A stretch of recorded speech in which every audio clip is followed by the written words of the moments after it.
Okay, yeah, so here we are at 11 o'clock on Monday morning, day 2 or day 3 of this next storm, the third blizzard we've had in the last couple of weeks. People are working hard right now. We have 12 front-end loaders altogether, some from the city, some from contractors, some from the Army National Guard now, all working hard to open up our streets again. Snow removal in cities, I have to emphasize, is about removal, very literally. Whereas in other communities, it's just a matter of pushing the snow to the side.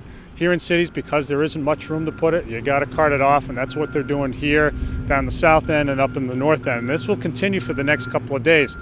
So there are things to be on the lookout for and things that we can do.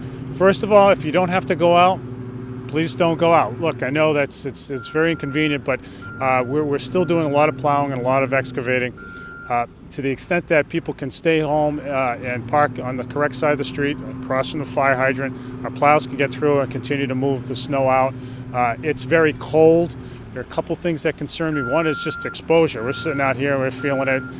There are people out who go out, kids who get exposed, people we need to keep an eye out on their children and on the elderly, because the cold can catch up to you really fast. Hypothermia can set in very quickly under these conditions.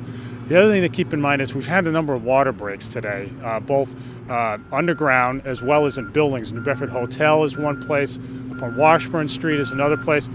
One thing that people can do, two things that people can do to prevent water breaks is turn the heat up in the house, of course, a little bit, but also just let your tap run a little bit. Run it every once in a while to keep the water going, and that can prevent it. So that's a good idea. We don't want, when pipes break, all kinds of bad stuff happens.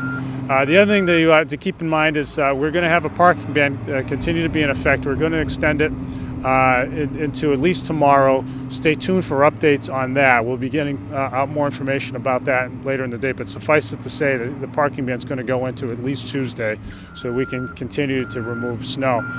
Fortunately, this week is school vacation week, so we're not missing school days. The Parker School is at school this week, so those parents know to get their kids there, and that school will be all cleared up. And we're hard at it. Whereas at the beginning of the storm, we had everybody out all the time. Now we're back to lengthened work cycles, 16 hours on, 8 hours off, rotating crews in, so it's continuing to go and go and go. The governor has sent us more assets. I've been in touch with him as well as the lieutenant governor about getting more, so we're working on that. The other thing is we're working to make sure our harbor is freed up. The harbor is starting to ice over a little bit, and so we have a Coast Guard icebreaker coming in the next tomorrow morning to clear up the sea lane so we can get our fishing boats and other vessels out to sea and back and forth so they can do their business. And the other thing I'd just say is, when you drive around the snow, it's a huge inconvenience, and snowstorms like this have been very inconvenient. I take heart in all the good deeds that I see out there as I drive around the city.